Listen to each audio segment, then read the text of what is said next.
obviously, not to that. Not that one there? Yeah. Not this one? Hi. Yeah. Are you sure? We want this I was camera? directed. You directed. Useful. You're actually telling me what camera to talk to when we've only got two, one Yeah. point at each of us. Yeah.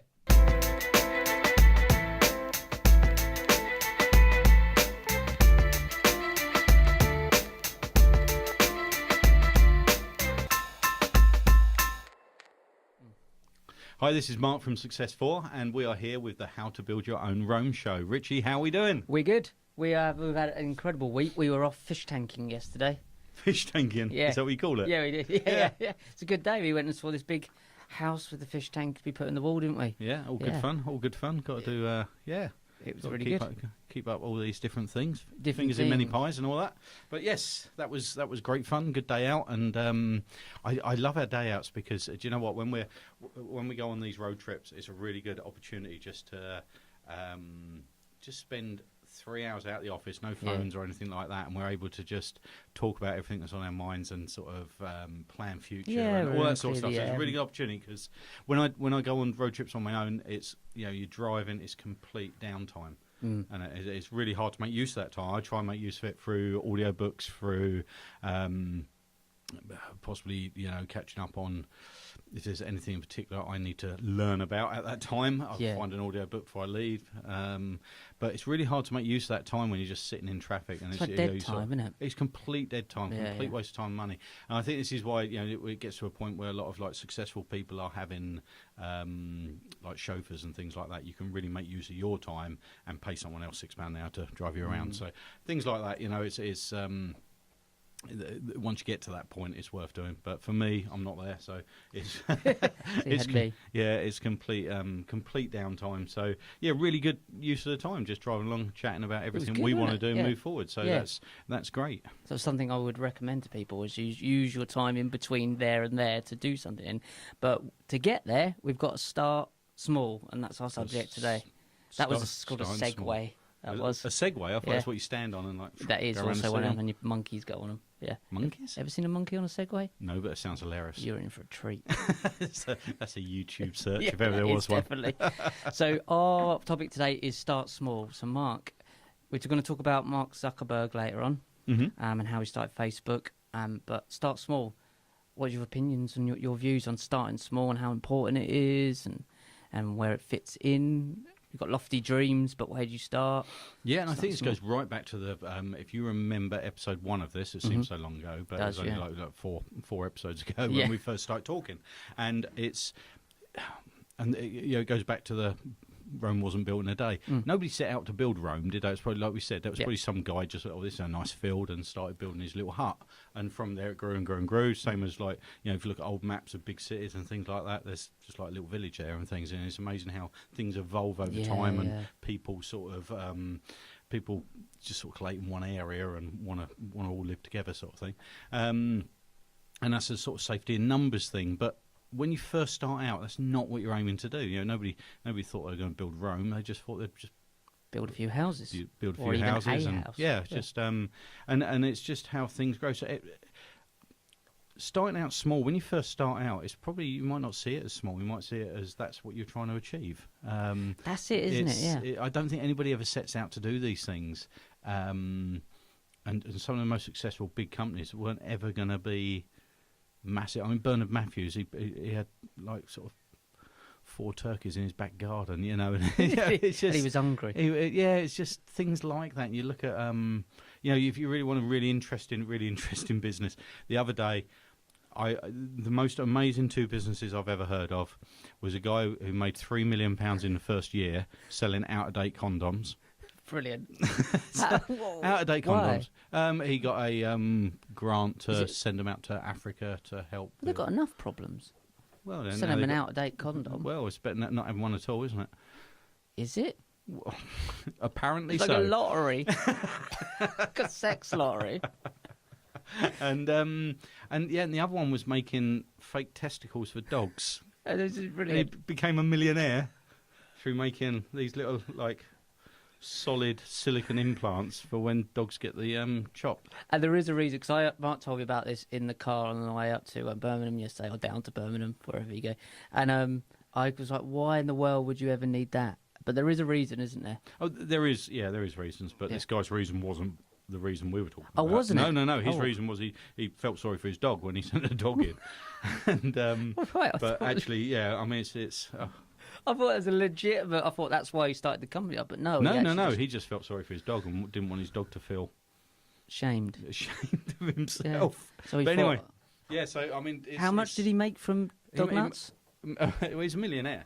Really? From selling them, which is amazing. So things you would never expect to make you a lot of money. A lot of people who set up businesses who just want to, they're just thinking small. I don't think very few people sort of set out to be a international company.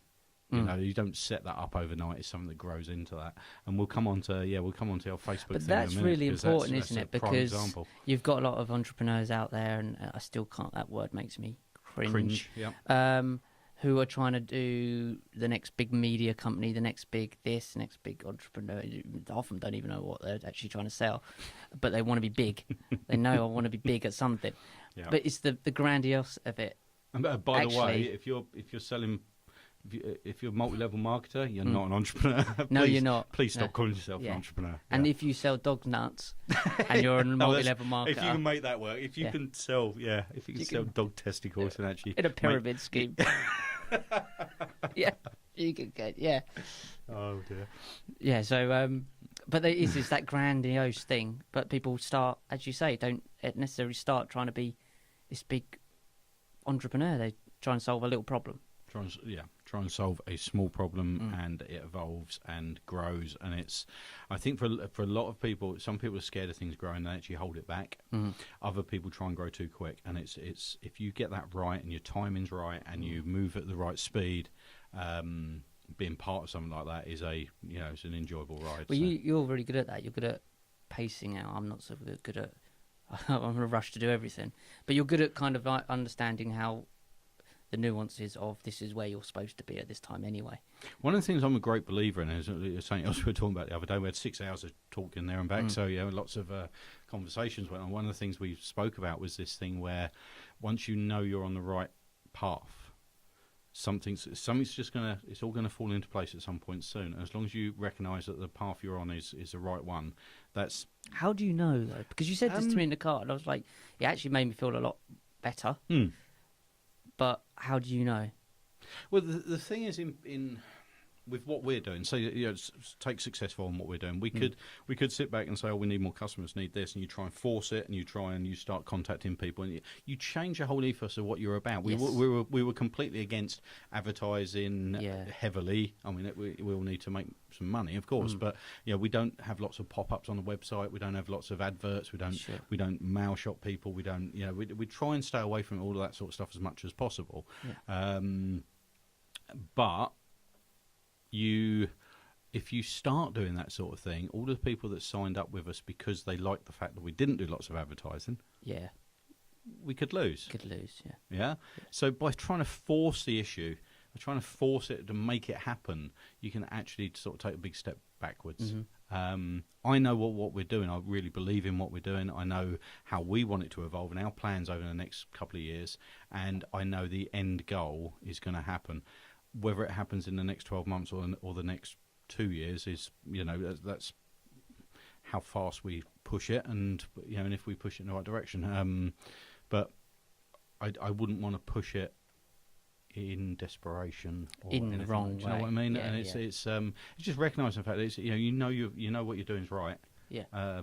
Just stick with it. It's just, is that gut feeling though? Yeah, it's gut feeling. Yeah. If we were thinking, say we tried doing this on a national level and we had an office in every town all over the country and it was costing £1 million a month, and we were sinking money into it. At this moment in time, I'd be sitting there thinking, "Oh, have we done the right thing?" Yeah. Because if it's costing you that sort of money, sure. The scale we're doing it at.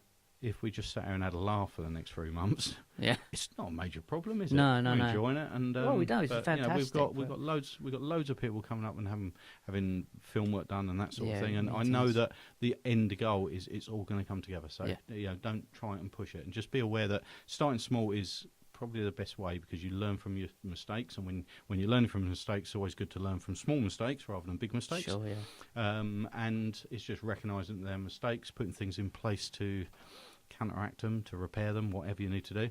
And And then as you get bigger, you've already experienced all those little problems. You just got to deal with them on a bigger scale, which is easier second time round. So fantastic. So it starts small has a lot of benefits. So we're going to be reading from we picking people from Evan Carmichael's book here, which is Top 10 Rules for Success, which is his fantastic series. So we are on Mark Zuckerberg. So he said this is written from here, and I'm quoting from the book. So I took a few days and I just threw together Facebook. As you do. Yeah. And launched it on February the 4th, 2004. And originally it cost him $85 a month to run. I think he got a pretty good return on his money here, didn't he? Didn't you think? Didn't he? He did all right. I mean, there's lots of stories. I don't know how true all the stories are. There's all these stories about people who were invited to his room and he had this big idea and all this sort of stuff. But, I mean, he's done all right out there, hasn't he? Yeah, he's done all right. If you watch the film Social Media, I think that's quite a lot of fiction going on there. It's a good film. Yeah. But I don't think much of to it's make it true, a little bit more exciting because it's a film. So it says social bonds are critical. This is rule number 10 from Mark Zuckerberg. So he says, the students around me were really important both in high school and in college. The people who started Facebook with me, a lot of people who are still with me now, running the company today, are people who I met when I was at Harvard. We had social bonds and academic bonds, and I just wouldn't understand the importance of that. So I think he's saying the people that you hang around with and you have the same interests with are important to having your business.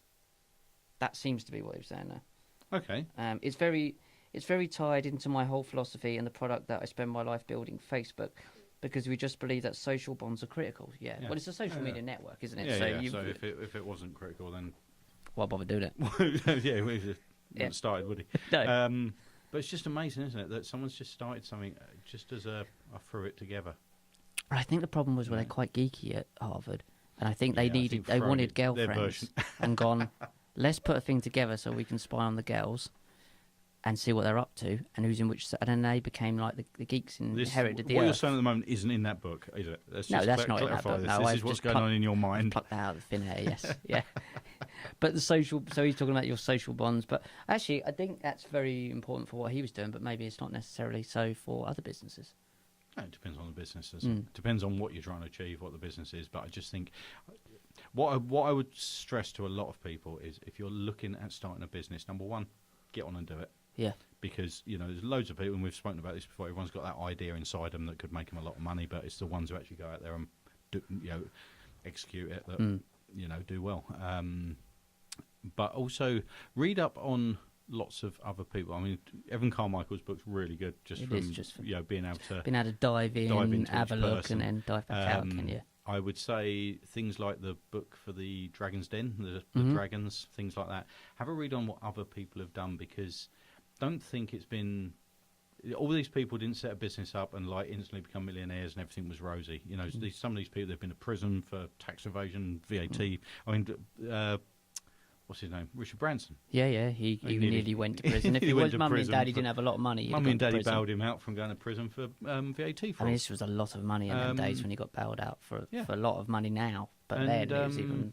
Everyone in that Dragons book basically either twisted the truth, broke the law, or sort of shout on someone in their family or something to get where they are. Not actually shout. No, but shafted. And not actually shafted either. So it's so when you read books like that, you realise that everybody that's been successful has had downtime. So some of them have been bankrupt a couple of times. Some of them had to be bailed out by other people. Things like that. It's not. Very few people have had just this idea one day and sold it the next and become millionaires, and just doesn't really work like that. So starting small means that you can solve problems that are within your power to solve, not grandiose problems that would take a whole team of people. That's it, and you can then upscale from that, can't you? You can 10x, as Grant Cardone would say, 10x what you're doing there, and sort of and just build on it. And the problems, once you've been through the problems, dealing with them second time round, it's fairly easy. You got do it fairly level-headed, can't you? So you had one bit of advice for anyone at the moment who's just starting small. What would you say to them? What keep in mind when you're starting small, so you don't try and scale it too big too quickly? It's really hard because it depends what it is. Yes. But I mean, the main thing is going at a speed that you're comfortable with. All right. But if you're the sort of person that's comfortable or too comfortable and you're holding it back. You know, it's just recognising what speed should the business grow at. Not for you, but the business. What speed should that grow at?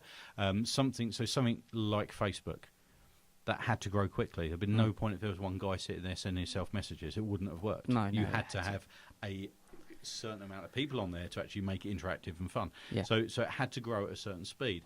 If he'd have held it back and said, "Well, no, I don't want any other members this week." Yeah, I only want my 60 mates and just want 59 are good-looking women and one's me. That's it. You know, that would have failed, wouldn't it? Yeah. So you need to have that, and this comes back to the planning and all that sort of stuff. How fast does it need to grow? How many members are you going to have by the end of the first month, first year, all that sort of thing, and sort of just sticking to it and growing it. I mean, again, if Facebook had grown to a point where it needed £1 million investment within 2 weeks, they wouldn't have had it. Would probably have fallen apart as well. Of course it would, yeah. It just, it's that sort of thing. You just got to recognise the speed it should grow at, and this is all down to, everything in business comes back to research before you start. Research other people that have done similar things, other people that have quit doing similar things for whatever reason. Why did they stop? What level did they get to before they gave up? Don't be too foolish to think that what you're doing is the first time it's ever been done. There's very few. It might be a new product, but if it's a new product you're selling, it just comes back to selling, doesn't it? Yeah. Doesn't matter what, and things like that. So recognise what you're doing. The podcast last week is what you're good at, what you're not good at. Mm-hmm. Recognise what you are good at. Do that. Find other people to do the other stuff. But and don't think you don't need to know about business. You should definitely do. Because there's a lot of people that think they can, that'll be all right, I'll just get an accountant. There's lots of other parts of it that you need to understand, and go out there and research it. Go out there, and there's so much stuff on the internet now. So, I mean, just YouTube it. But don't fall in a trap of watching one YouTube film and thinking there's the answer. There's thousands on there. Just watch as many as possible. And put it into practice. Don't just spend all your days watching YouTube. Just watch YouTube every day and collate all this information and do nothing with it. You'll be fine. Yeah. Yeah, it doesn't work like that. It doesn't work like that. So, guys, thank you for watching. This has been How to Build Your Own Rome, and it's start small and scale at a sort of pace that's right for the business and right for the environment you're in. We are successful.com and Successful Global on all social media networks, and there's one of these every Sunday. Make sure that you subscribe to our Mindshift magazine. It's free on our website, and we shall see you next week. Next week? See you next week. Cheers, guys. Bye-bye.